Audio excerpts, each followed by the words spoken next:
Welcome, everyone.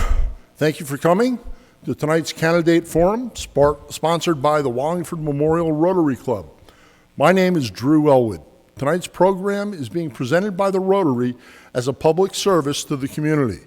Our goal is to provide this district's candidates for Vermont House of Representatives with an opportunity to address their constituents and answer questions of importance to the electorate.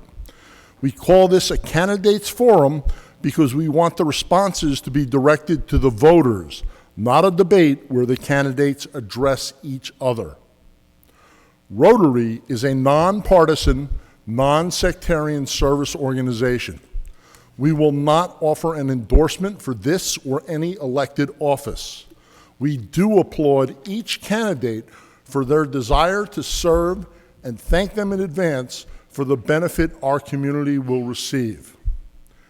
As Rotarians, we adhere to a moral code called the four-way test of the things we think, say, and do. We use this guide in our personal and professional relationships.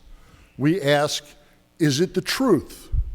Is it fair to all concerned? Will it build goodwill and better friendships? And will it be beneficial to all concerned? It is our belief that we will achieve these tonight and ask for your help in doing so by acting in accordance with these principles. Participating tonight are the four candidates who appear on the ballot.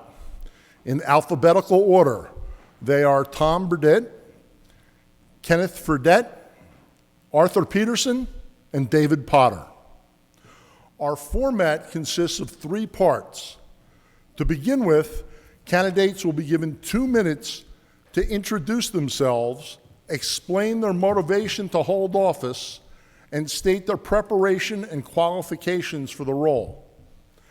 After the candidates have completed the introduction, our moderator, Tammy Heffernan, will ask questions that have been submitted in advance by you, the electorate.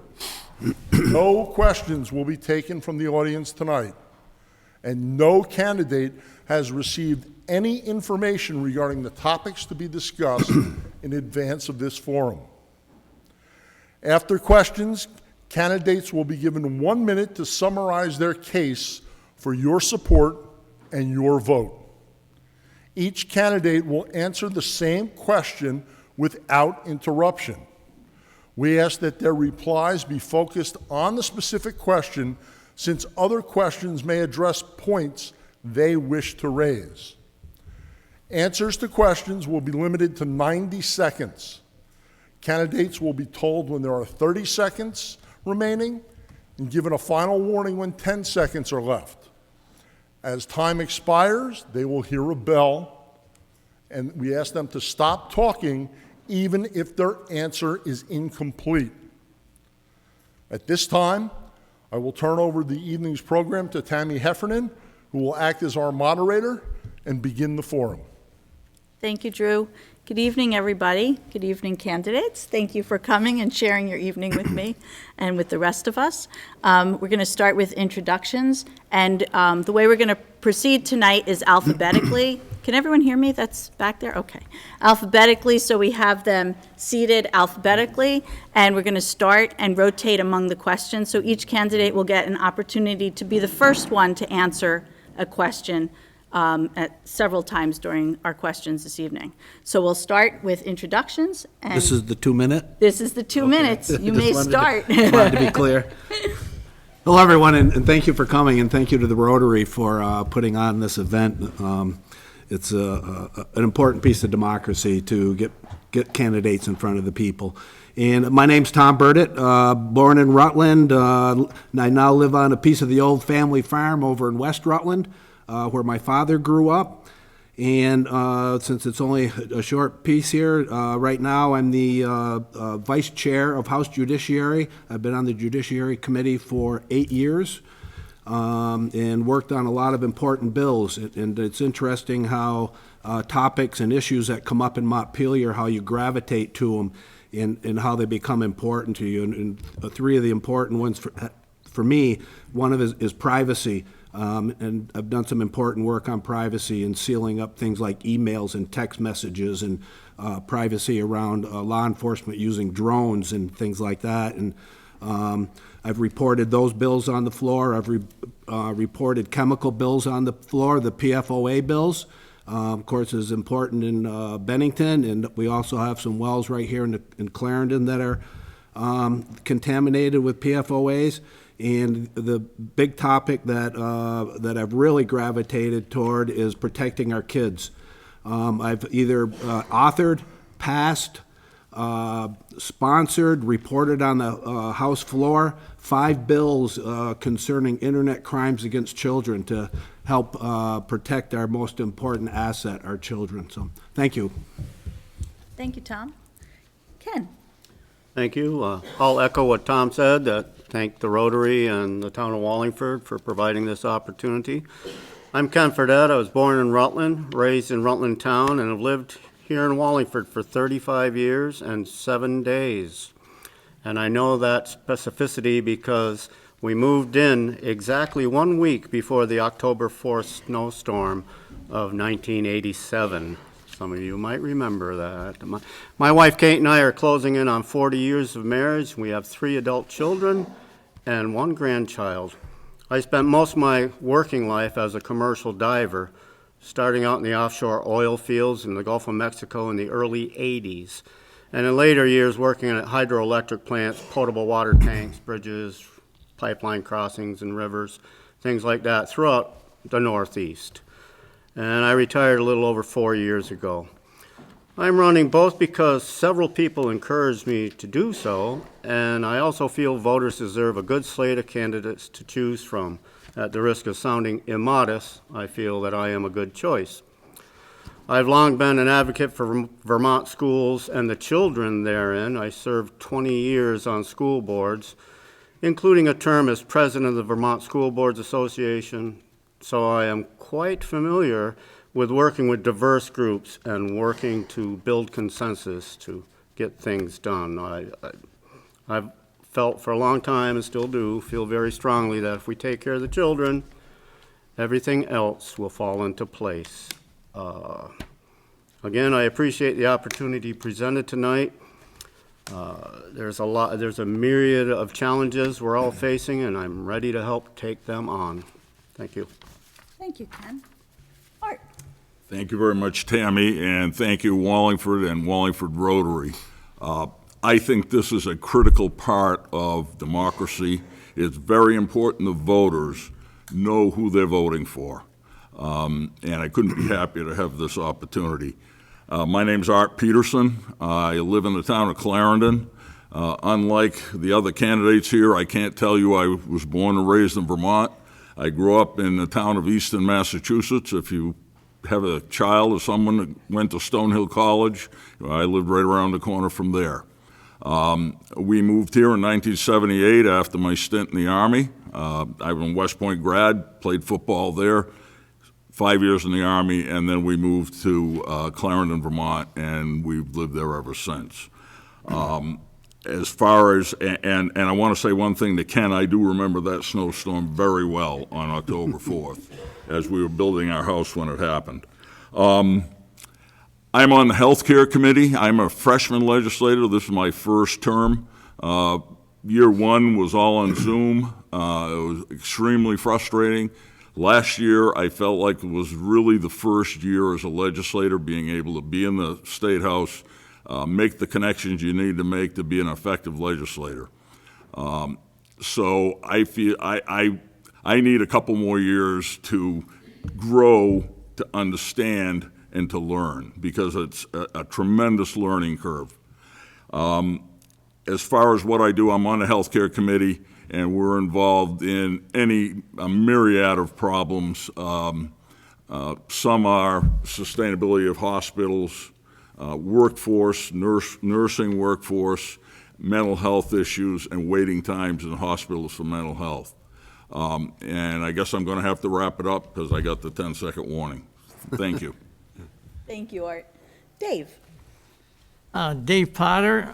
I'm a Vietnam veteran and served 4.5 years on active duty in the Air Force. Then went into the Air National Guard for 28 years and was a squadron commander and retired as a lieutenant colonel. With state service, I've been a legislator 16 years, and 10 of those years I was vice chair of House Transportation. So my main job was to get transportation infrastructure down here to Rutland County to get our fair share of the pie.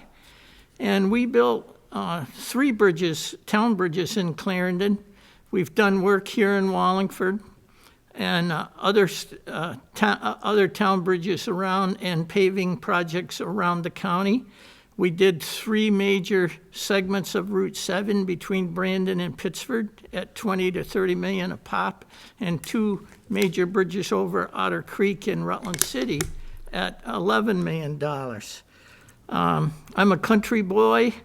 I think it's very important that we preserve our working landscape and rural character of Vermont. And I live on a family farm that's been in my family 200 years. I'm very proud of that.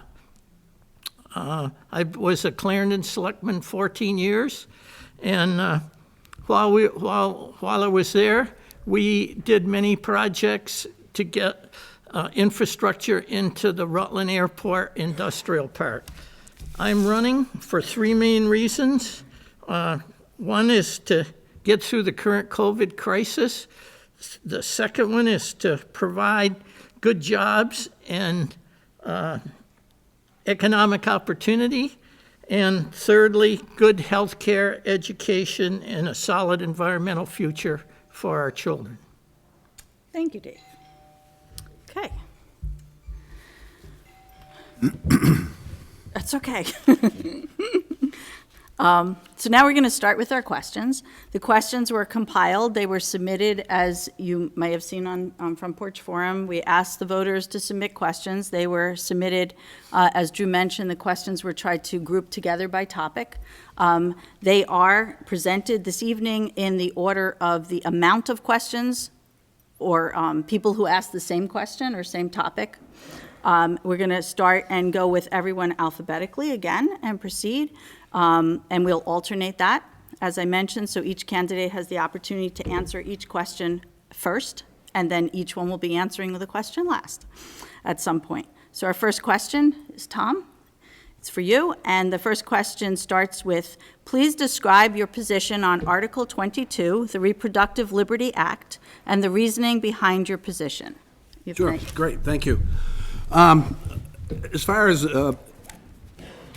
Proposition 5 is what we worked on in Montpelier, which ended up turning into Article 22. As far as anybody being in a position to, that has to go get an abortion, I wouldn't want to be in that position, certainly, and I wouldn't want to have any of my, anybody close to me in that position. I can't imagine making that decision and having to have that done. But with that said, I don't want to make the decision for anybody. That's not a choice that I want to make.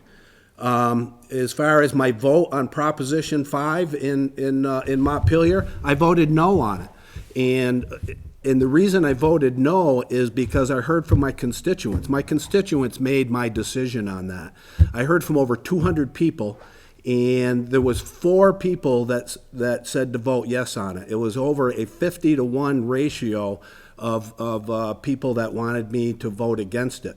So again, I don't want to make that decision for anybody. Certainly as a man, I don't want to make that decision for anybody, but it's in this situation, it's my constituents that told me how to vote. So. Thank you, Tom. Ken, same question. Thank you. And if you need to have me repeat the question, anyone, please feel free to do that. Sorry. I think it's important to note that we were talking about Proposition 5, Article 22, before the U.S. Supreme Court overturned Roe v. Wade. We saw this coming. I strongly feel such decisions, any healthcare decisions, are between the patient and their provider, perhaps the partner as well. There's a lot of scare tactics out there going on, like this is going to open up late-term abortions.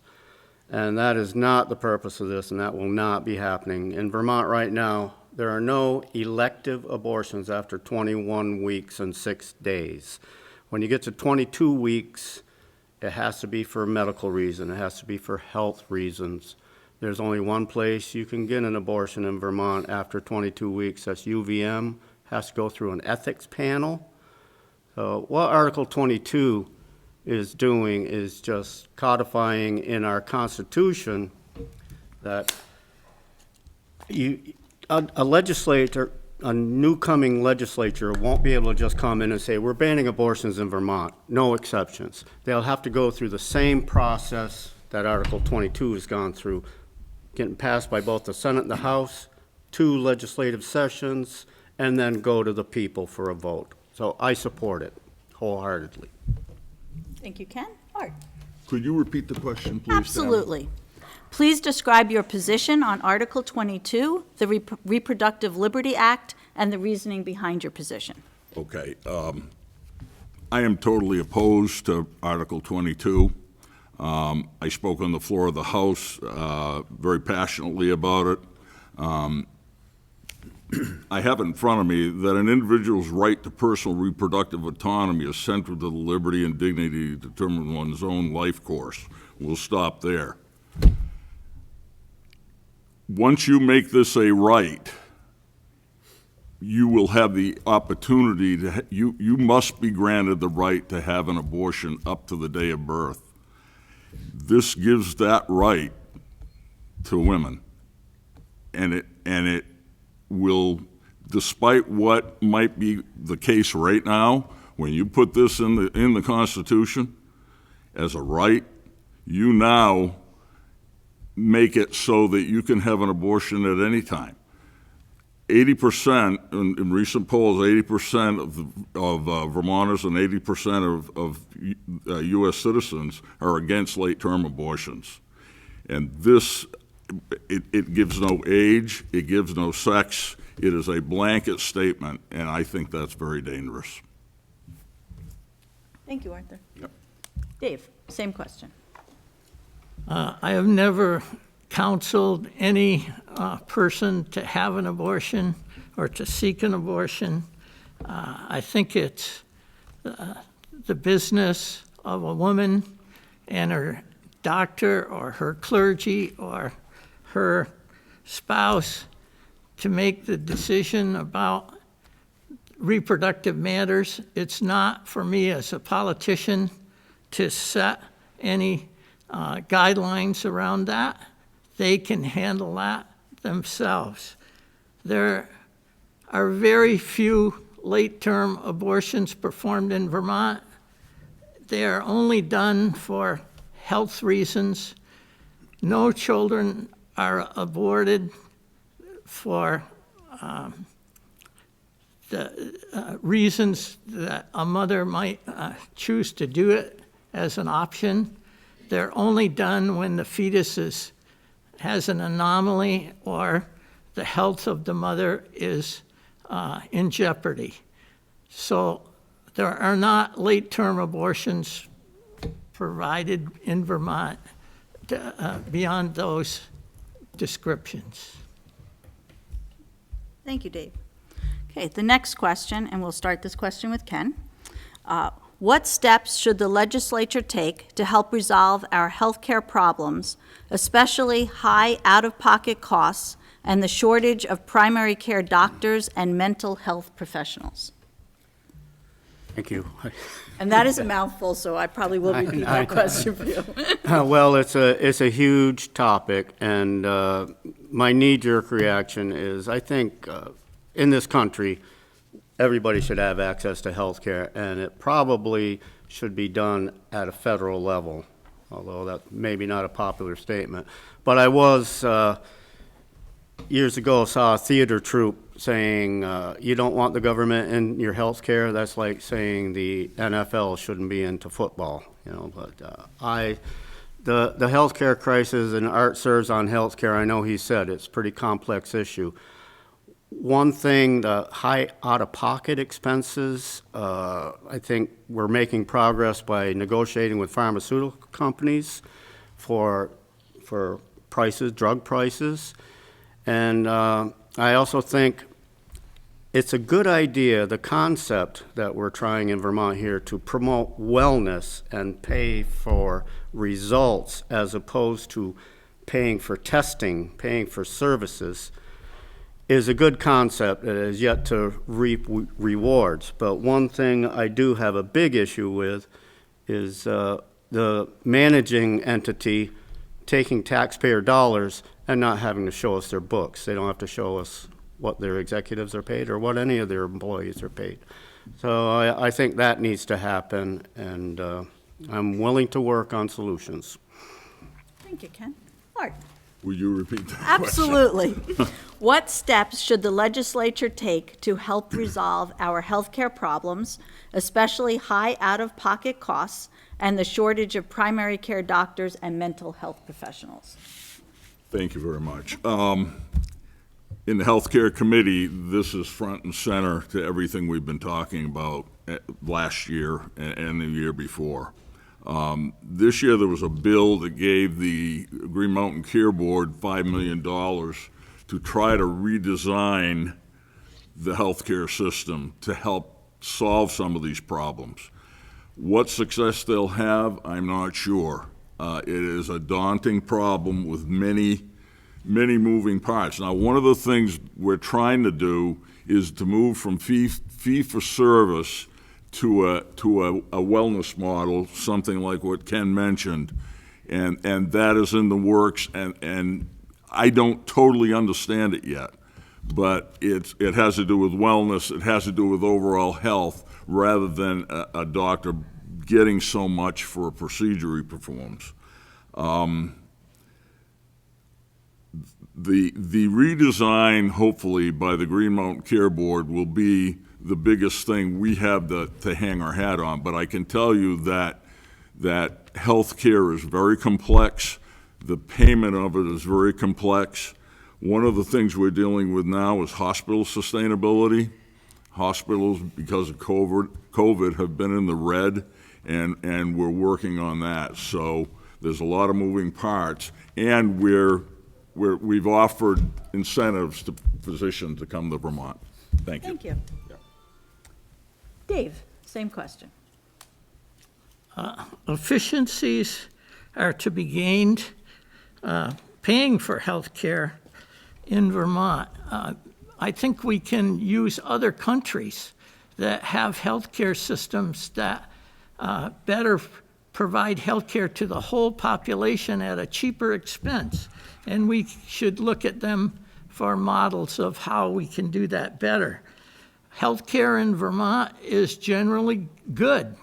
And the part that's troubling is that access is not equal. If you're poor, it's you're at a disadvantage when you're trying to get health care. People don't like to go to the hospital begging for that need. And so they're disadvantaged in that way. Prevention is another, and wellness, we talked about that. We can do better in that regard. I think we saw that with regard to COVID nationally. There was a lot of confusion around that. I would say, that's maybe the most important thing. Thank you, Dave. Tom, last One but more not time? least. There you go.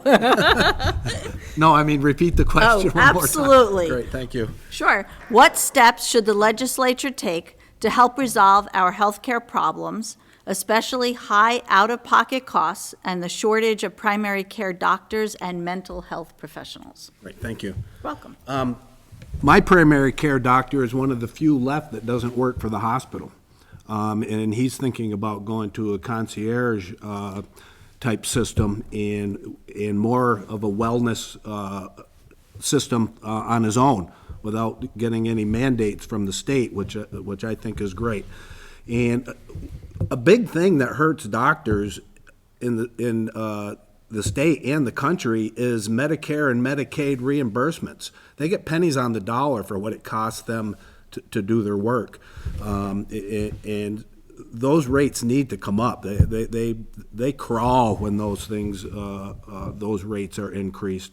And I realize it's going to cost us more, if they go up, but that's a big reason my doc's going to concierge, because his biggest clientele is Medicare and Medicaid, and he can't live on that.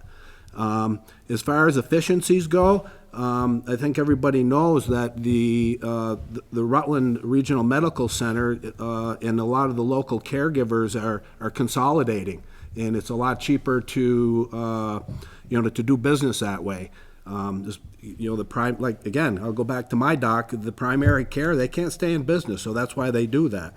And as far as Rutland Hospital, I know before COVID, they were giving away $50 million a year in health care.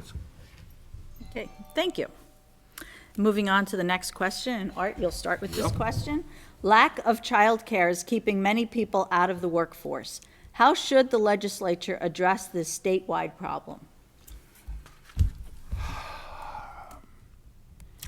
The way I would address it is to look at the regulations that prohibit private healthcare providers, and can they be adjusted to allow them to service more children. I will say right out, I voted against the child care bill in 2021. I don't feel that is a realm that state government should be involved with. Beyond that, I think we encourage people to start healthcare businesses, and that's the track we should take. Thank you, Art. Dave?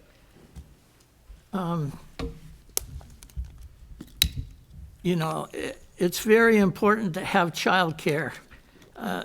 Families looking to come to Vermont, that's one of the main things that they're looking for, is the ability for someone to take care of their children while they're working. More and more people, both people in the household work, and so it's not an option not to have that. The legislature will have to come up with money for training people, for supplementing people's incomes, because they're low-income people, generally speaking, that are in that business. And so they need to have an increase in pay if we're going to attract people to do that.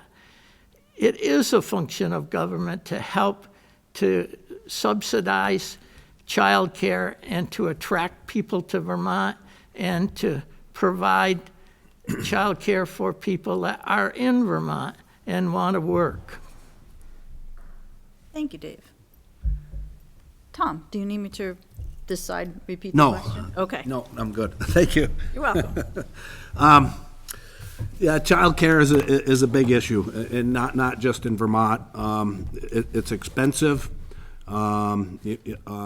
There's not enough of it, so people are stressed as far as what they can do with their children. But one problem in Vermont is our regulations and qualifications for child care centers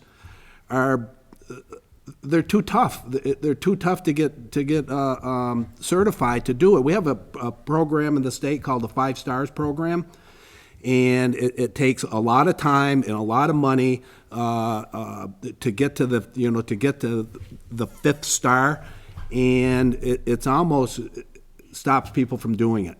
And if people aren't going to be able to, or to finish this 5-star program, that they aren't going to open daycare centers. A friend of mine is opening one right now in Rutland down on the Creek Road, and she's finding out that it's pretty tough to do. I mean, she's determined, and she's going to do it. But on some level, I realize there has to be some oversight as far as the state goes. But again, I'll go back to we have too many regulations and qualifications right now. Okay. Thank you, Tom. Ken? Thank you. Yeah, a hugely important topic, and I did make a statement on a survey I was responding to recently that I think there should be a line item in the state budget for childcare, just solely for that.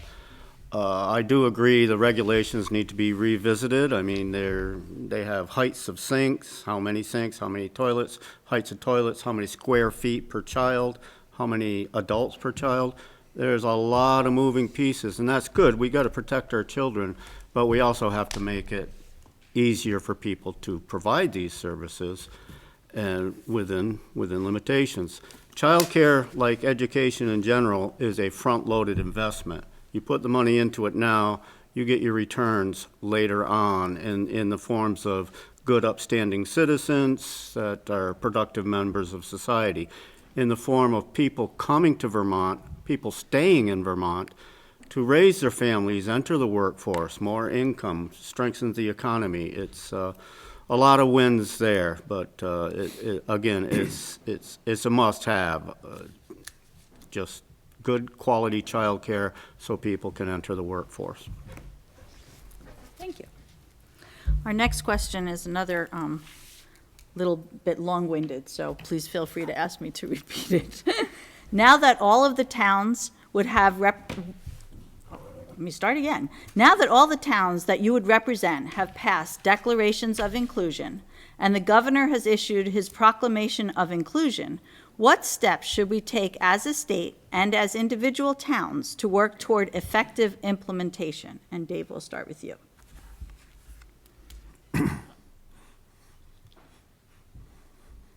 Well, inclusion, I think, is meant to cover diversity and allowing people that are different to be involved in aspects of government or aspects of living.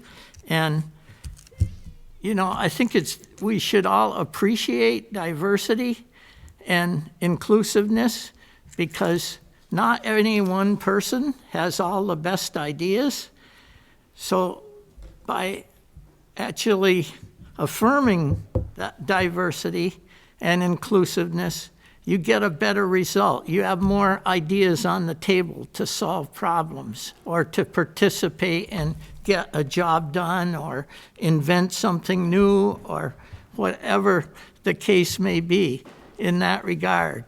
And it allows people to be treated equally so that there aren't people that are advantaged or disadvantaged. That's the most important thing. Thank you, Dave. Tom? Can you repeat it? Absolutely. Now that all the towns you would represent have passed declarations of inclusion, and the governor has issued a proclamation of inclusion, what steps should we take as a state and as individual towns to work toward effective implementation? Just for myself, this baffles me in a sense. And the reason it baffles me is I don't understand keeping people away or out of anything. It's just, I guess, probably my upbringing. I just feel people should be included no matter who they are, no matter what their gender is, what the color of their skin is. I mean, as far as, and I'm reading this kind of as racial, the inclusion part, and I'm probably not too far off. And in House Judiciary, we've passed a number of bills that are more the justice type bills as far as fair and impartial policing. 5 or 6 years ago, I reported on the House floor the first fair and impartial policing bill, which had to do with it was just collecting information. And in time, you know, this information is going to be used. But, I mean, I don't really even know if it goes with the inclusion thing. It's just, I don't understand why people can push people away for the reasons that I said. Again, gender, color, it just baffles me. So. Thank you, Tom. Ken? Sure. Yeah, I think the first thing that comes to mind of, you know, it's nice to have a nice overarching inclusion statement, but where does the rubber meet the road in actually implementing it? And what comes to mind for me is implicit bias training for law enforcement, maybe select boards, other leadership groups. I had some implicit bias training through the School Board Association, a one-day affair, and it was a real eye-opener for me. Like Tom said, it's kind of amazing that we're still talking about things like this. Why is anybody being excluded? But the fact of the matter is we are not immune from it in Vermont. So I come back to something I've often said, that I think it was 1966, Gene Roddenberry introduced Star Trek to all of us, and people of all colors, shapes, sizes, men and women, were serving on the Enterprise, and they were just earthlings. They were not anything else. They were just humans from planet Earth, and we need to get there. I mean, maybe not on a spaceship, but on spaceship Earth. So I think implicit bias training would be an eye-opening experience for a lot of people. It was for me. Thank you. Okay, thank you, Ken. Art? Yes. Most of this, in my opinion, revolves around respect, just general human respect for other people. We are all different. We all have different attitudes, beliefs. We look different, we speak differently, and we think about things differently. Some have different color skin, some have different lifestyles, but in the end, we're all human beings making our way in the world. So to me, it doesn't seem like it's a problem. But what can towns do now that there's an inclusion statement? I think they could peruse their ordinances in town just to make sure that there's nothing there that might suggest something that would be non-inclusive. I think that's one thing that could happen. And beyond that, I really believe in schools. There ought to be just a program on respect, just general, and maybe it's there. I don't know, but something that lets the kids know you may be different from each other, but nothing gets in the way of respecting other individuals. Thank you, Art. Okay, our next question, and Tom, we'll start with you. Another one. The housing shortage is raising the percentage of people's income required for housing above the recommended 30% threshold to over 50% for many Vermonters. As a result, employers are finding it difficult to hire people because they can't find an affordable place to live. As a legislator, how would you work to identify and resolve these deficiencies?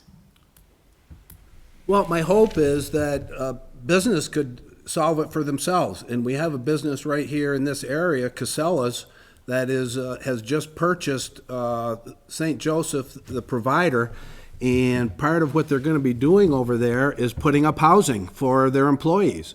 They have 3,300 employees countrywide, and they're going to do all their training here, and they'll fly people in and they'll have housing for them. And also for new hires in this area, they're going to have housing for those people. Another thing, government right now does have some money, I guess you could say, as far as housing goes. We've got people in motels at $189 a night. And landlords that have government-funded housing, they get about $880 a month for their apartments, and so 180 is for about 5 days in a hotel would pay for an apartment for these people. It's just such a waste of money, and could be put to better use for housing for people. Thank you, Tom. Ken? Yeah, there are lots of innovative solutions, some of which are being used right now. Creating small communities, like maybe even tiny houses, with shared utilities, water, sewer, stuff like that, recreational space would be a help. There's also rehabbing unused buildings like old schools. We've seen many of those rehabbed, weatherized, which also helps the environment. And there's an issue that really troubles me is short-term rentals. It's becoming a huge problem. I was reading about a young couple, and I don't begrudge anybody being clever in business and making a good living, but they were running 9 bed and breakfast type of things, or Airbnb, whatever you want to call them, short-term rentals, and realized the money in it and bought 6 other places. So now there's 15 houses where people come for a weekend in Vermont or a week in Vermont and then go home again, and the next group comes in. And those are housing units that are not, they're taken off the market, so to speak, for Vermonters. So I think we need to look at mitigating some of that. If you're going to be doing, I think Burlington is doing some of it now. If you're going to be doing short-term rentals, can you come up with a permanent rental or to mitigate that loss of that house? It's a complex issue, but it's important. Thank you, Ken. Art? Yes, thank you. And I echo that it's a very complex issue. As a first-term legislator, I heard about housing. I need to educate myself more on who owns the housing, the flow of money to housing, how it gets distributed, and what exactly the process is for building. One of the things that hit hard for the housing the state tried to build is cost of construction due to the cost of materials. We spent an awful lot of money trying to build housing, and then it's not enough because of the cost of materials. One thing I think could help is to take a look at the tenant rights versus landlord rights. That I think if we gave the landlord a little bit more rights, it would encourage people to become landlords. I hear that people don't want to do it because they have a problem tenant they can't get rid of, so that cuts down just the number of rental units that we have available. But it is a very complex issue, and we've just got to keep working at it, and I'm sure there'll be bills this year for that. Thank you. Thank you, Art. Dave? Well, the housing problem was magnified 2 times by COVID and the consequences of COVID. So it got a lot bigger almost overnight. And as we've already heard, putting people up in motels is extremely expensive. There's cheaper ways of doing it by building more housing that would accommodate people in a rental situation. We have a problem related to this in our own district, in our potential district, and that's in Rutland Town, where we had 2 motels. I think there's only 1 operating now to house homeless people. And going along with the homeless people is the problem of poverty and substance abuse and that sort of thing. And when you put those people in a close situation, it creates problems for the area. And we're seeing those in Rutland Town, in the southern part of Rutland Town and the adjacent community. So it's a problem that's exacerbated by having to put them into motels, as well as expensive. Thank you, Dave. Next question, we'll start with Ken. According to the Rutland Herald, food insecurity now affects 2 in 5 Vermonters. What actions would you take to increase food security for families? And do you support extending universal free lunch in Vermont beyond this school year? Well, I don't know about that last part. I'll circle back to it. But one thing that troubled me greatly when COVID was rearing its ugly head was farmers plowing crops under when people were hungry. So I was very gratified to see farm to table type of program set up where that became less and less of a problem and the food was getting to the people. Along with housing, of course, food security is you got to have shelter, you got to have food to eat in order to be a productive citizen. I fully support universal meals in schools to take care of the children, as I say a lot, and not have a stigma around free and reduced lunches that can happen. As far as taking it year-round, I'm not so sure about that. I'd have to see some numbers. I know our summer programs for kids are very good for providing at least one good meal a day for the children. But I also think maybe looking at regulations for farmers. I know I read something recently where a farm that used to supply a restaurant across the street couldn't do it anymore because of USDA standards or something like that. And it's like, let's figure out how to make that work for eggs and vegetables and things like that. Thank you, Ken. Mark? Thank you, Tammy. Another vexing problem. Food insecurity requires that we provide food to folks that need it, and it seems to me there's a lot of private agencies doing that with state help and some without. And as that continues, that certainly would be, to me, the way to go. I would not support free lunches at school. I don't. I didn't. We voted on it here this year, and I voted against it. It's a lot of money, and it includes everybody. So if you're making $200,000 a year, your kids get free lunch. I think those folks have a responsibility to pay for their kids' lunches in school. But back to the problem of just poverty and not being able to provide enough for your children. One of the things that I think we lose in this is we need to make sure we have a business climate and have a business-friendly state so that folks can get good jobs. If you get a good job, you make the money. If you make the money, you can feed your kids. And sometimes I think we're regulating good jobs out of our area, and that needs to change because it all starts there, in my opinion. Thank you. Thank you, Art. Dave? We need to provide a livable wage for people. If they have a livable wage, they'll be able to buy the food that they need to feed their family. We're fortunate in Vermont, we have food banks, and a lot of towns have, even towns in our district have food banks that people that need it can rely on those when they need food. I've encountered people that in campaigning that rely on area food banks in order to feed their families. Federally, we have a food stamp program which helps people that can't afford food to be able to buy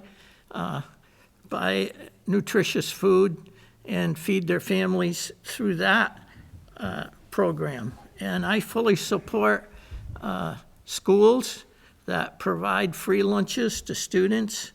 I think, it may be the only nutritious food that they get during the day.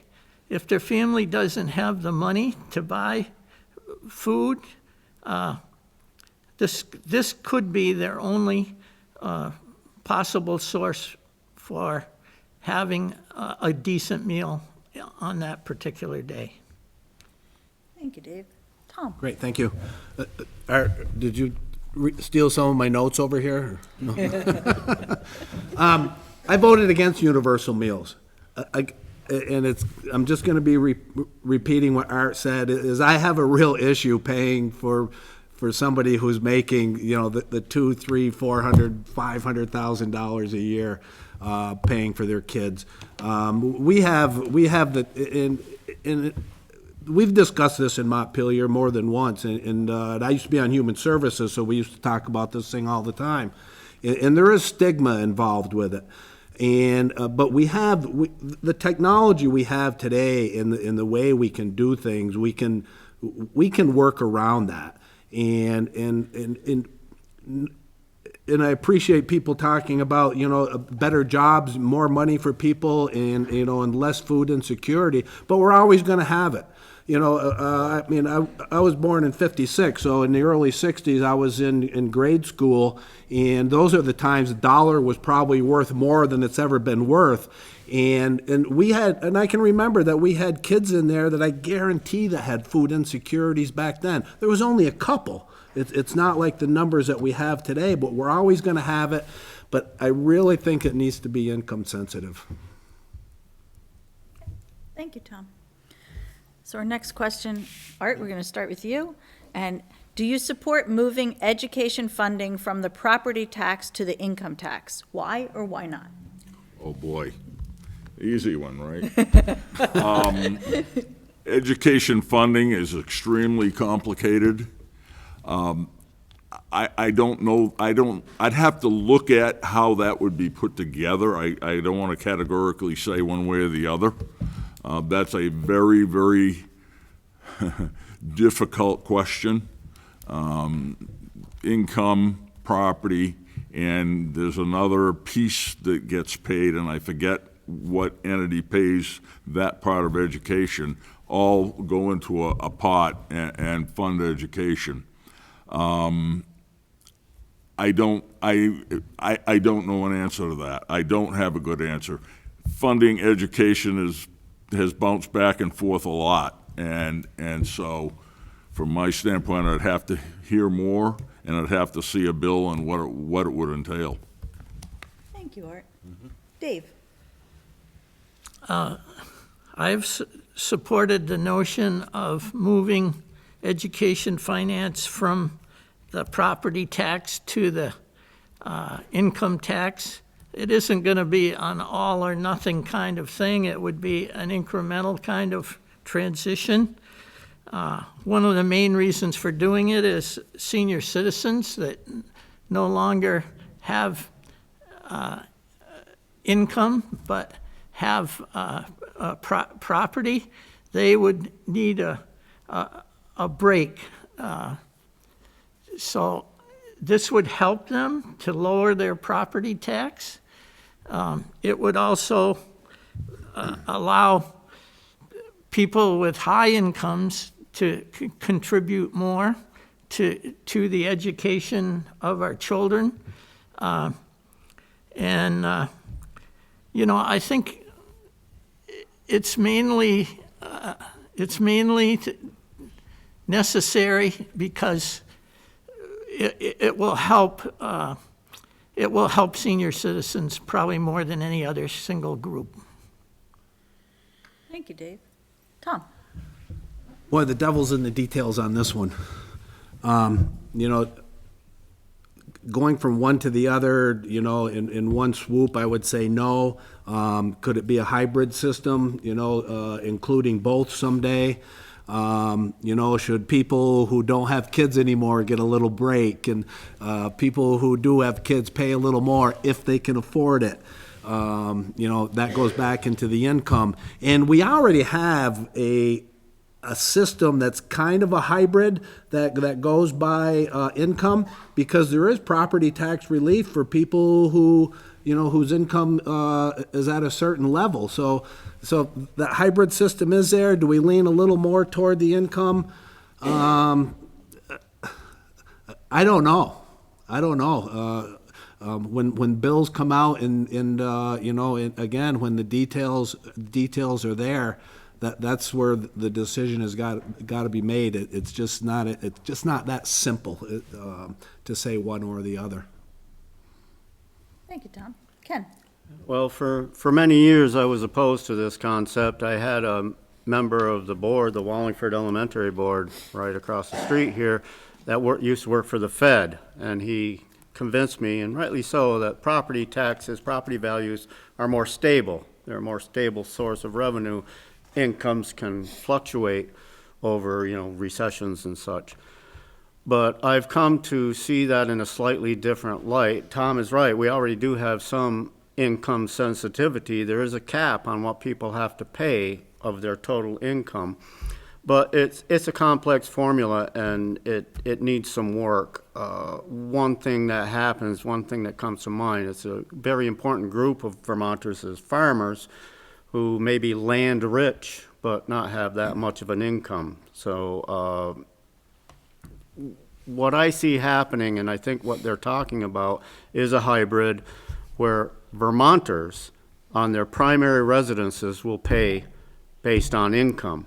However, second homeowners, businesses, people who own camps, the non-residential tax will remain based on property, which would offer some stability. And I see that as a very good way to go. So a hybrid system, but yeah, definitely take the pressure off Vermont homeowners. Thank you, Ken. Okay, our next question, we'll start with Dave. Another long one. Volunteer village and small-town rescue squads and fire departments are a critical part of Vermont's emergency infrastructure. The cost of replacing aging ambulances and fire trucks has far outstripped the ability of these small tax bases to make these purchases. What role do you think the state should play in helping to maintain this sector of our emergency infrastructure? Well, we had this issue come up in Clarendon, right, Art? Just last week, and, they used some of the COVID money that they received, the town of Clarendon did, in order to fund a fire truck, but it was not a unanimous decision on the part of the select board. 3 members voted to do it, spend half of their COVID money almost on a new fire truck. And it was needed. There was a good argument for its need. I'm not sure, if the state should get in the business of funding, what's basically traditionally been a local responsibility for fire rescue. If it becomes enough of a problem, most towns have a sinking fund to be able to put a certain small amount in every year towards a new truck so that it isn't a huge expense in any one year. And that's how they handle it. But the state, if it becomes enough of a problem, may have to find a way to do that, help out. Thank you, Dave. Tom? Local control, huh? Which I'm for local control. And I guess if it came to the point where people weren't going to have the services that they needed, I guess maybe the state steps in at some point. I know right now that the regional ambulance, I mean, I don't know if they're flush with money or anything. I'm going to guess they're probably not flush with money, but I'm going to guess that they're doing okay because they just bought the drive-through bank in West Rutland and are going to be putting an addition on that with 2 bays and have a satellite office, I guess you could say, there to dispatch from. Which is going to make it, much safer, much better for the area. Again, I can talk about West Rutland because that's where I'm from, and we had we bought a fire truck a few years ago. It wasn't COVID money, but we were lucky enough that a woman that lives right behind the fire station and has been an incredible supporter of the station and the firemen for years bought us a fire truck. And yeah, it was like a $400,000 fire truck. So yeah, local control, I mean, that's where it's at. Thank you, Tom. Ken? What a tough question. We all want to have our protections for fire and rescue, for sure. It makes me think of the moratorium that's been on, the state used to pay 30% of all school construction and repairs and such, and there's been a moratorium on that for, I think, over 30 years now. I'm thinking, maybe I'm a little large on that, but in any case, we're seeing what happened because this maintenance has been deferred, and I suspect it could be the same with fire trucks. They just get too old, like school buses. Now, schools, we got into a program of lease to own, and it seems to be a little more economical. I don't know if you could do that with a fire truck, but by the time you pay off the lease, it's time for a new bus. But it's a little bit cheaper for the taxpayers. I think, yeah, money, money, money. Is the state going to have to come in? Maybe the feds, maybe some low-interest loans or bonds. But it's certainly an important issue. And I don't need the 30-second warning. I'm done. Thank you. Thanks, Ken. Art? Yes, I'll probably echo what everyone else has kind of said here. As Dave mentioned, the town of Clarendon recently bought or agreed to buy a new fire truck with ARPA money, and that's great, but that won't happen very much going forward. So yeah, I think towns need to be forward-thinking and make plans to replace their equipment, and the townspeople need to vote on expending the money and expending the bond and doing it themselves. If it got to be critical, though, I think that would be something maybe the state would step in, but it would have to be looked at. It's like Ken said, money, money, money. It's one more thing. So that's really my answer. Thank you, Art. Yep. Okay, Tom, next question. A short one? It is a short one, and it is a Wallingford-focused one. Okay. Oh, okay. So, when was the last time you attended a community event in Wallingford? I don't think they mean this one.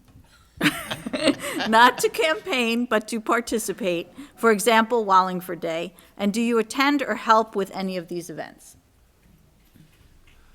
Do I help? No. When was the last time I attended an event? This morning. I was invited down to the Legion breakfast this morning. It's a non-political thing. It's just to go down and and have breakfast with a bunch of our veterans, who I thank. I mean, veterans became more important to me a few years, getting to be more than a few years ago now. Probably 15 years ago now, when my son went in the service. That was a special moment for me when he did that, and this morning. Answer, thank you. Show off. Ken? Well, it has been a while, actually. Life just gets crazier and crazier up on the hill where we live. But I attended Memorial Day Parade and the service in the cemetery, because I think it's hugely important to pay homage to our veterans and those who didn't come home. I like to go to the Rotary dinners when I can, and I used to go to school board meetings a lot, but that's been a while. So, not a whole lot recently, but I do love this town, and I love the whole district, so. Thank you. Ken? Art? Yes, I'm with Tom. This morning we went to the American Legion breakfast. I went with Tom and a number of other legislators to that breakfast. I also go to the annual Memorial Day celebration. I think the Memorial Day celebration here is among the best anywhere. I wouldn't trade going to this here for anything. We got to hear Colonel, now I'm going to blank on his name, I can't think of his name, speak this year. Sherman Hunt, Colonel Hunt spoke at the event this year, and if you missed it, if there's a tape anywhere, listen to what he had to say. It was excellent. And on top of that, I run the Minuteman Youth Flag Football program here in Wallingford, which I created and run down at the recreation thing. This is the 9th year of that, so I'm here a lot doing that. And we service kids in Wallingford, kids in Clarendon, kids in the whole area. We take all that want to come and have their kids play flag football, K to 6, and it's something I love to do. I love to teach kids. I love to work with kids, and I believe in sports. I believe in all that it teaches, so that's what I do. Thank you. Thank you, Art. Yep. Dave? Well, I'm a member of an honorary member of Wallingford Rotary, and as such, I try to participate as a member, basically. In times past, I've been involved with the Bike for Kids program. I've helped them with fundraising, with holding the pail out in the center line of the road in order to raise funds. I've helped at dinners that they've put on for district functions. I guess I've reached into the community in that way probably more than any other. I did campaign door to door here in Wallingford, gone to virtually every door. It's important that you be involved and be seen and participate in various ways in every one of your towns that's in your district. Thank you. Okay, move on to the next question and start with you, Ken. It's, how will you reach out to your constituents to keep them informed of the issues you vote on and why you voted as you did? Well, probably I do have a website, and I would probably keep that running and use that. Maybe a Facebook page. I don't know about that one, but I see periodic newsletters, as legislators have been known to do, just what's going on, going to town meeting, of course, and going to select board meetings, school board meetings, just asking what I can do to help them and letting them know what's been going on under the Golden Dome, in broad brushstrokes, of course, just general things, and maybe an occasional commentary in the paper. I've been known to write a few of those. So. Thank you, Ken. Art? Yes, thank you. I think this is a critical issue, actually, for the folks to know how we do communicate, how we vote, and how we look at bills. I think it's important you know that so you can make the decision of who to vote for. I have here, I keep track of every vote I take. I keep it voice, division, roll call. I keep track. I keep the numbers. I put why I voted against bills. If I vote yes, I don't have anything. That's what I do, and I do it every day. When I get back to my hotel room, as it turns out, in Montpelier, I fill that out. In addition, about halfway through the last year, I started making a daily video of all that I saw happen in Montpelier, including what happens in my committee, the healthcare committee, and how I vote on every bill and why. And I put a video, I posted on, I don't have it here, Arthur Peterson, Vermont, Rutland District 2 Rep, something like that. I think that's the name of it. You can look it up, and you can go through and look at all the videos I posted on there. And it tells folks, how and why I voted the way I did. I think transparency is the biggest thing we can do, and I try to be as transparent as I can. I make no bones about who I am and what I think. Thank you. Thank you, Art. Dave? Well, it's important to circulate among your town members and be available for any questions that they have. You can do that with a website. You can do that at town meeting. And you can, I have in the past published a paper that shows the current and events that are before, or the current legislative issues that are before the legislature. Attend meetings that you're invited to, like, the Rotary or the Legion or other community groups that ask you to come and talk about what issues there are before the legislature at that particular time. I think it's especially important near the end of the session, where you have to cover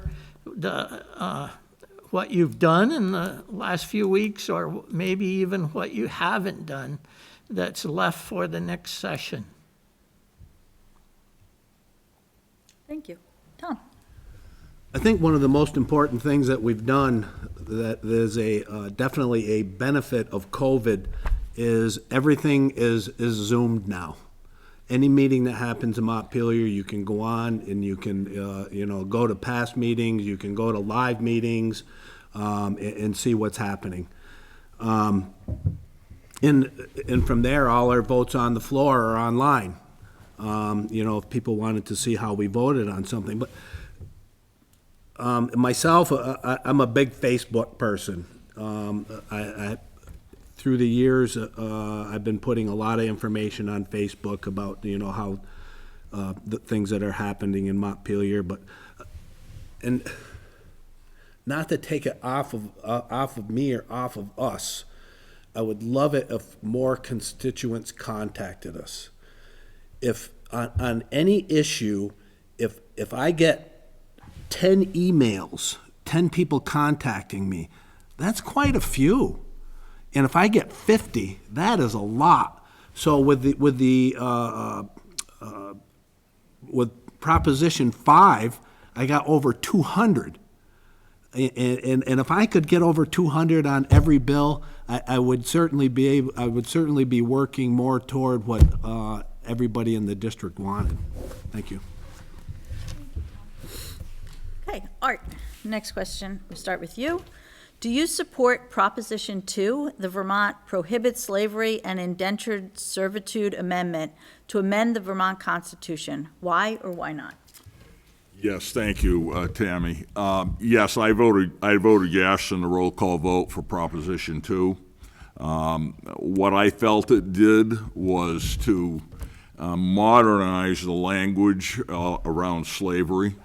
It made it pretty simple. I'm trying to remember it all, but it took out some of the language that was out of date, really, and just said, basically, slavery is outlawed. That's how I remember it. Don't quote me, but I fully supported that bill in a roll call vote. The only hesitation I had at all was that there was some discussion about slavery translating to prison inmates, and can they be made to work and be considered slaves, and that gave me a little bit of pause, but certainly not enough to not vote for what I consider a very reasonable amendment to the Constitution. Thank you, Art. Dave? Well, this issue actually was voted on back when I was in the legislature in order to start the process for putting it into the Constitution. It takes like 2 or 3 years, and I voted like others here to yes to that particular issue. I think it deals with minorities, minority age-wise, and that wasn't covered in the Vermont Constitution. So this sort of fills that little gap that wasn't that was exempted from no slavery in Vermont. And I don't think, as I recall, there wasn't any or very little opposition to the vote, the first one that occurred. Thank you, Dave. Tom? Great, thank you. It was kind of a racial justice bill in a sense, changing the Constitution. I'm not a real big advocate of changing the Constitution at all, but this was certainly well worth it. Art and I had actually talked about this, and I mean, I could repeat most of the things that he said, and I remember our conversation about the slavery thing with the inmates, and we got some we got some reassurance, that wouldn't happen, and yeah, I mean, I was, plain and simple, I was a yes vote on it, so. Thank you, Tom. Ken? Yes, I support it, what everybody else said. Thank you. Okay, Dave, we'll start with you for the next question. What is your position on partnering with others at the state level to help identify the emergency communication deficiencies around Vermont? For example, there are cell service dead zones along major roads like Route 7 and Route 140, which leave many residents who live in those areas with poor cell service without access to first responders during power outages. What steps would you take to work with large companies like AT&T and Verizon, whose cell towers are only a few miles apart, to find a real solution? Well, that's the key. I mean, they're the ones, those companies are the ones that need to step up. And I guess it's going to require the legislature to put pressure on them to be able to spend the necessary money. It's usually in rural areas where there's not a lot of people or a lot of income to be made by that cell company, and therefore they're dragging their feet in order to solve this problem. This is not new to that particular area that you described. And, the companies need to get off the dime. They're the ones that do the technology that's necessary for it to happen. And so the legislature needs to put some pressure or some funding, however it's done, in order to make that happen, because it's a crisis when you can't get through with a call and you need to. So this is the issue that is going on right here in West Rutland, and I know the problem existed in Tinmouth and probably in some other areas. As you get more up near Rutland area, West Rutland, parts of Clarendon, it's not a problem. Thank you, Dave. Tom? Can you repeat the question? Absolutely. It's another one of those long ones. Yep. What is your position on partnering with others at the state level to help identify the emergency communication deficiencies around Vermont? For example, there are cell service dead zones along major roads like Route 7 and Route 140, which leave many residents who live in these areas with poor cell service without access to first responders during power outages. What steps would you take to work with large companies like AT&T and Verizon, whose cell towers are only a few miles apart, to find real solutions? Thank you. I don't know if there's any steps that I can take to work with those companies myself, but one thing that we did do last year in the legislature, we had a broadband bill that would have taken care of a lot of this. And Representative Aki over Paulet Way, she was a sponsor of this bill, and it got voted down. I voted for it, and it would have taken care of a lot of these dead spots. And again, I don't know why it got voted down. But as far as I think you said emergency communication. Yes.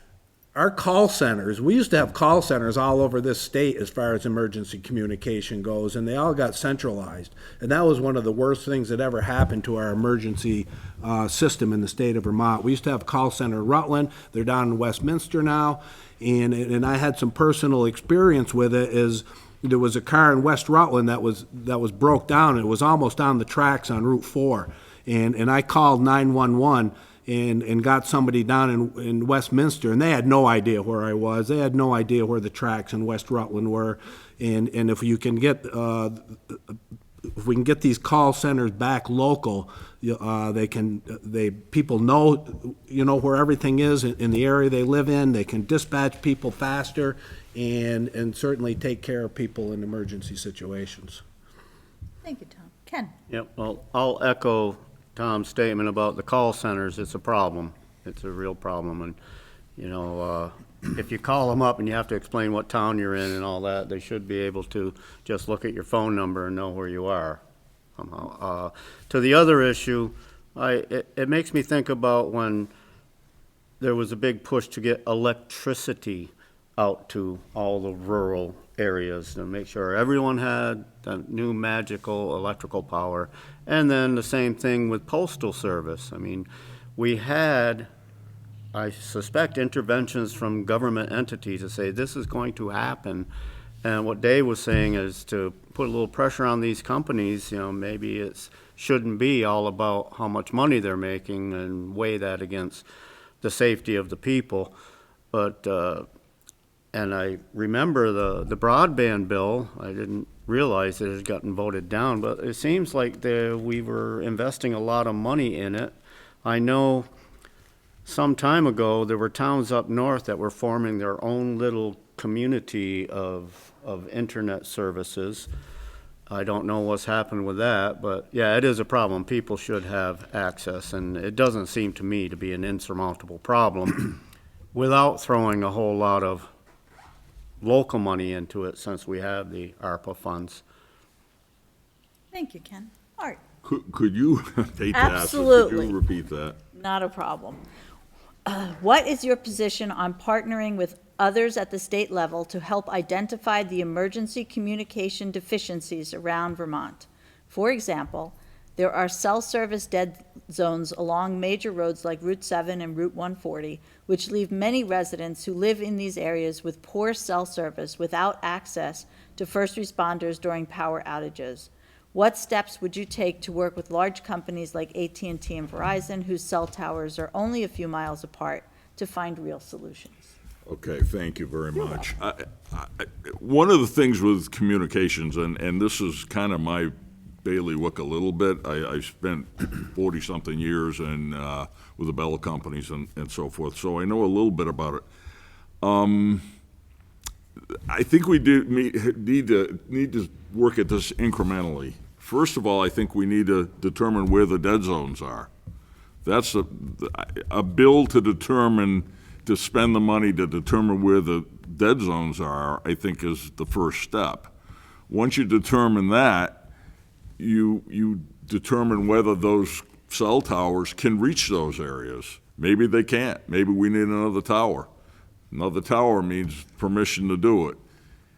Now you're into a right-of-way situation that may be unresolvable. So it's hard to tell from what you're saying, the question, really what to do. But I think the first step would be to find out where the dead zones are, how many people they affect, and take the problem from there. But I want to agree with Tom, the call center moving and what that does doesn't help us at all, and that I think we do need to look at. Thank you. Thank you, Art. Okay. Tom, we'll start the next question with you, and I just want to let you know that we are at the second to last question, so Okay. so you guys have an idea of where we're at. Yep. So our second to last question is, as the automobile industry is moving quickly towards more electric vehicles, what efforts do you believe the state should make to support Vermonters in making this transition? For example, improving infrastructure such as charging stations. I wasn't thinking charging stations as far as infrastructure. You can build all the charging stations you want, but if you don't have enough electricity to get to them, that's where the problem is. And even in Vermont now, we're talking about gray outs and rolling blackouts and that type of thing, because our infrastructure isn't built to support what's being proposed. And what may be proposed may be, we're going to find out this year if it's going to be mandated. We're following California's lead, and I'm not saying we shouldn't go electric, but I think we're going a little too fast. I mean, California mandated one day to sell only electric cars in their state by 35, and 3 days later they had a blackout and told people to stop charging their cars. I mean, that tells me that they're in the same shape that Vermont is, where the infrastructure isn't there to carry enough electricity to handle this. I'll tell you one state that's got an infrastructure that'll handle it, and that's Washington State.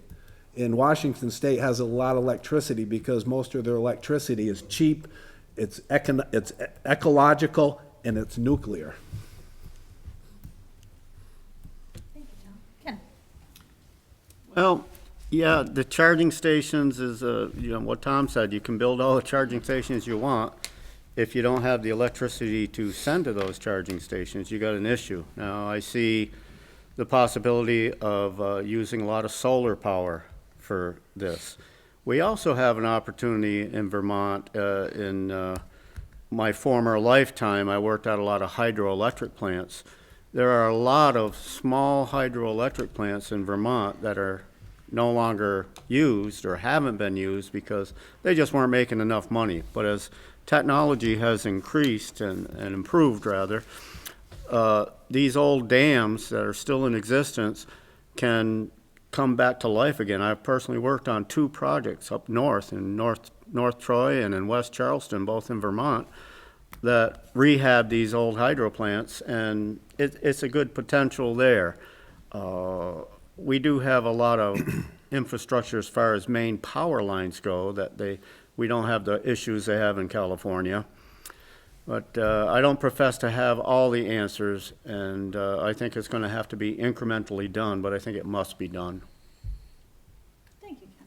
Art? Could you repeat the question, please? Absolutely.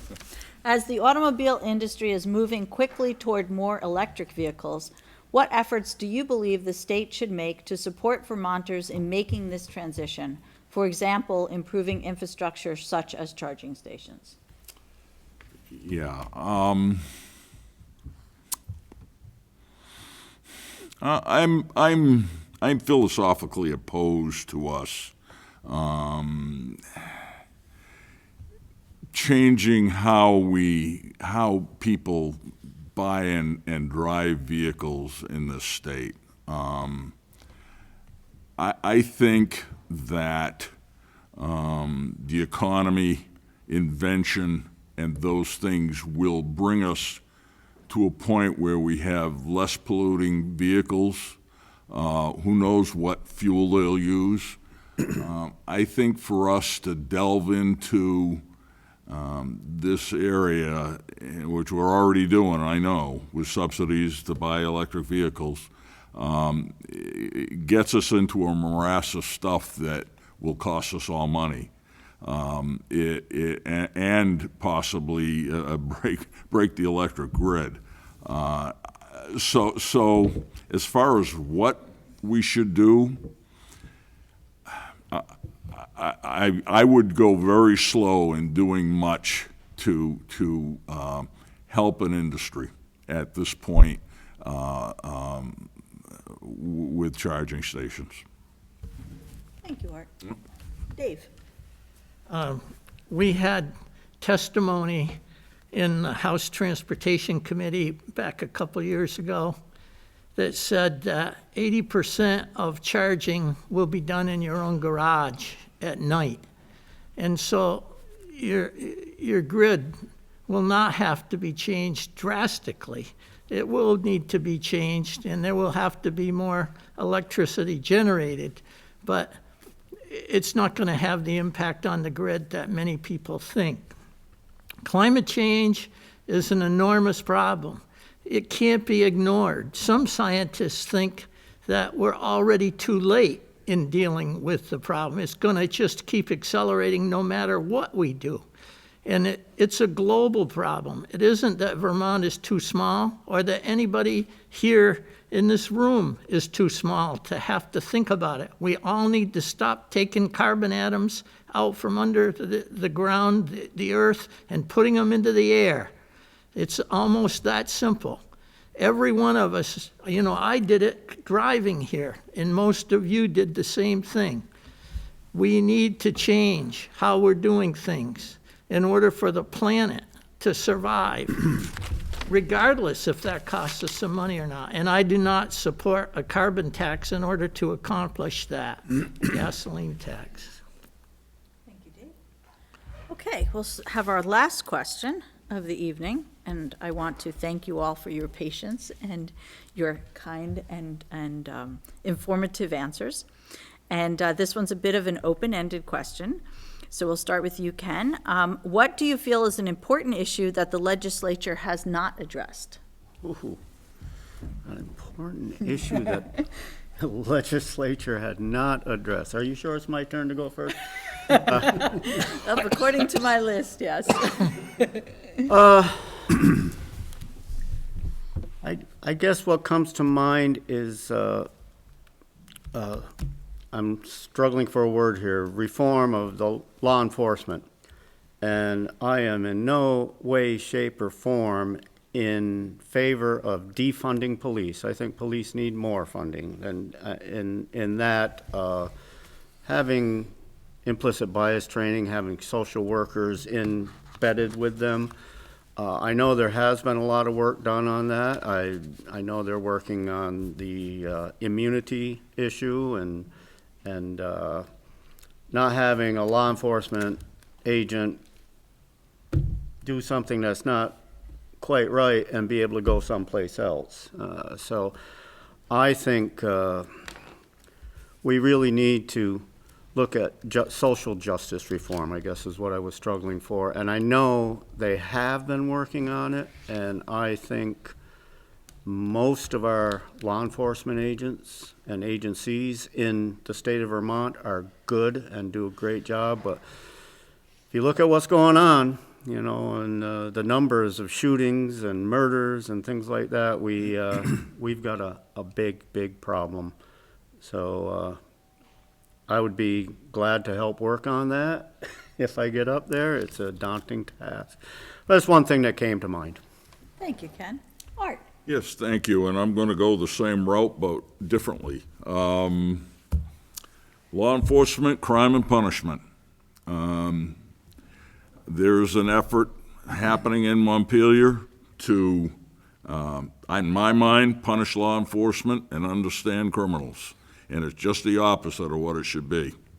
I think we should understand our law enforcement, understand what we put them through, understand the pressures they're under, and help them do their job and give them the tools to do their job. When I hear from police officers that somebody can steal stuff from Dick's, and who knows what that theft looks like to a kid in the store, a parent with a child, we catch them and give them a citation, yeah, come to court. That, to me, doesn't make us safe. That doesn't make us safe. We need to adjust how we treat these folks and make them pay for the crimes they commit. Every day, it's something more in this state. Every day, somebody's being shot, killed, robbed. The drug trade is all over, and we've got to do something about it. So, as far as I'm concerned, we need to look at the crimes committed and the punishment and stop looking at taking away qualified immunity from police officers and stop trying to say that certain penalty crimes are not really crimes. Thank you. Thanks, Art. Dave? It's not as though nothing is being done, but I think the state could do more with regard to transportation infrastructure. Right here in Rutland County, we've built 3 segments of Route 7 between Brandon and Pittsford, but there's 3 more to go. They're like 20 or 30 million apiece. It takes a long time for the state to accumulate that kind of money and get right-of-ways and other issues settled before they can build those. Right here in Wallingford, you know, we have a bridge over by True Temper that has a big metal plate on it because there's a hole in the deck, and it's an obsolete bridge. You know, it was built back in Depression era or after the flood of 27, and it's very narrow. In West Rutland, a bridge failed on the Whipple Hollow Road, and you know, that bridge needs to be fixed. There's 22A has had some safety issues. It needs to be widened and repaved in order to avoid a couple fatalities that have happened. It could have perhaps been prevented. And so we need to devote more resources towards transportation infrastructure statewide, but I gave you some examples here in Rutland County. Thank you, Dave. Great, Tom? thank you. Something we haven't addressed that I think is important, I'm going to sound like a broken record because I'm going to go back to internet crimes against children. Before COVID, the Internet Crimes Against Children Task Force, which is based in Burlington at the Attorney General's office, was 3 people short. There's 2 people in the task force. They were 3 short before COVID. Once COVID hit, their tips went up 217%. These are children that are getting, sexually abused. They're getting filmed. They're getting traded. Their pictures are all over the internet. And what I want to do is, well, I tried last year. I started it last year. I introduced a bill last year to get the task force 3 more people. And the way that I want to pay for it is with cannabis sales, with the taxes on cannabis. I can't think of a better program to put that money toward than to protect our children. And I'm, again, to me, it's the children, the children, the children. I actually had a meeting the other day with Prevent Child Abuse Vermont because they've got some concerns and some changes they want to make. And I would just give it to ICAC. I mean, 217% increase is just incredible. And the numbers have not gone down. Thank you. I want to thank you all, and now we're going to go to a summary, so there's your chance. 2 minutes. 2 minutes you'll have. Yes, the man who controls the clock just said 2 minutes. 2 minutes. 2 minutes each to summarize and to make your case to the voters why they should elect you in November. And we were proceeding against alphabetically, so you don't get much of a chance to break. Tom, Guess go not. right back and start. I need a drink of water here. Closing. Yeah. Thank you. You're welcome. Closing statement. I want to thank Tammy, Erica, and Drew for running the meeting tonight. And gosh, I'm going to sound like a broken record. I really am, but it's the things that are important to me. I talked about the internet crimes against children.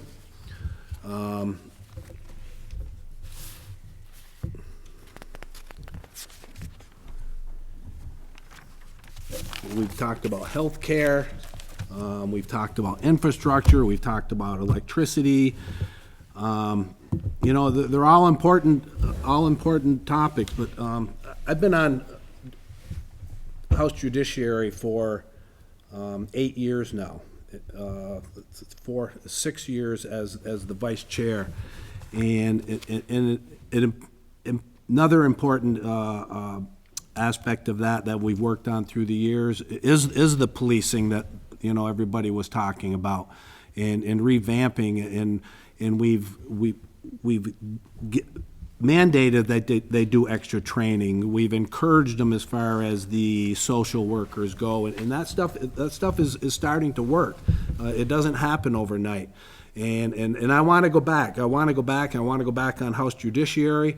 It's to me, it's the best committee in the building, and we do work around the penalties and the crime and that type of thing. And right now, some of the biggest issues we have is the police, in the whole system, and I want to work on that. I want to be a part of fixing that, and and from there, thank you. Thank you, Tom. Ken?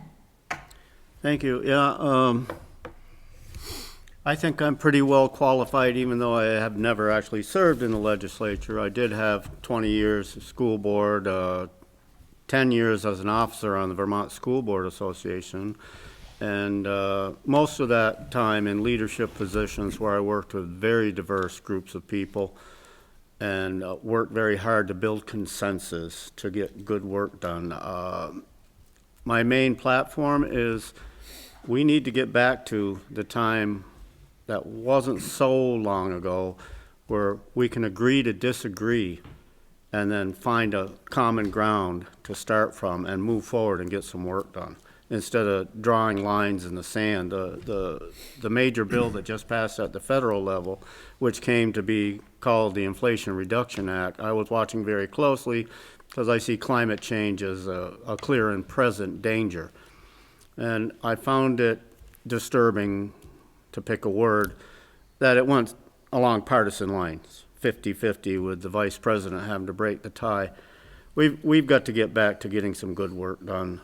And I am very qualified to do that. I have a lot of experience at it. Besides the school board, I also spent 15 years representing Wallingford on the Rutland Regional Planning Commission, and I served on a committee that entire time that reviewed Act 250 applications. I'm a staunch supporter of Act 250. This is why Vermont is such a desirable place to be. I agree it needs some updating, but it doesn't need to be gutted, because we want to keep Vermont, Vermont. So these things, I listen to everybody's viewpoint, not just people that agree with me. And thank you. Thank you, Ken. Art? Thank you. Thanks, Tammy. Thanks, Erica and Drew, for this opportunity to speak to the folks here tonight. It's a pleasure, and it's very important for you to listen to all that we've said. For me, I think one of the fundamental questions we have to ask as legislators is what we want our state government to do for us. How much do we want them to do? How far do we want them to push? Where does personal responsibility interface with state government? How far out is that? I'm a conservative Republican. I believe in limiting the size, scope, and cost of state government. Not doing away with it, I realize there's many things we need to do, but we need to look at what we're doing in state government, what things can be privatized. Are we taking impetus away from the private sector by creating a similar thing in the public sector, and use that to guide us as we go forward? And I know the line moves and shifts a little bit as we go, but when I consider votes, that's what I look at. And I want to talk about the considering of votes. When I look at bills, I read them very thoroughly, because believe me, the devil's in the details in bills, okay? I read every single bill every night before we vote the next day. I agonize over them. I call other legislators over them. I think about them a lot, and I make the call of how I'm going to vote. I think that process is so important in your legislator. Somebody who's going to look out for your dollar and look out for the population of the state. And that's what I try to do with each and every bill, and that's why I create a video every day. So I thank you very much for listening. Thank you, Art. Dave? I think my strength as a legislator is that I have the ability to work with others to get things done. And that's so important, that you can communicate with other legislators to move some kind of thing in the right direction, some kind of bill. I have proven leadership, militarily with the federal government, state government service, 16 years in the legislature, 10 years as vice chair of House Transportation. It's very important that we have access for all children to quality, affordable education and health care and daycare. The legislature every year at the end of each year of the biennium has a balanced budget. There's no deficit. The Ways and Means Committee raises the taxes, and the Appropriations Committee makes a budget that matches the amount of income that the state's going to get. We need to address climate change. The best way is a positive way, with subsidies for buying electric vehicles, but not using a gasoline carbon tax. That's a negative way to try to address the problem, and it would require the cooperation of other states. We need to support economic development and job creation. That's supporting local Chamber of Commerce and the Rutland Economic Development Corporation and education efforts of Stafford Tech and our high schools. And we need to reduce spending in order to combat inflation. That's going to mean weaning ourselves off from COVID money that's been used. Thank you. Thank you. So I want to thank all of the candidates. I hope that the audience and the people who are viewing this when it's recorded on PEG TV share my enthusiasm for hearing from each of you and sharing your thoughts. And it's certainly been enlightening and very informative for me. And I want to invite our Rotary President, Erica Berner, up to just say a few closing remarks if she wanted to. I don't know if you'll be able to hear it. I just really would like to thank everyone for coming tonight. I think this is important, and I especially want to thank all 4 candidates for taking the time to be here. I'd like to thank Tammy because I know she's very, very busy, and Drew for giving the time, and also another member of our Rotary who helped to organize but couldn't be here tonight. And my only reminder to everybody is it doesn't matter who you vote for, it matters that you vote. So thank you very much. Thank you. And could you join me in a round of applause for our candidates? Thank you. Thank you all. This concludes our show.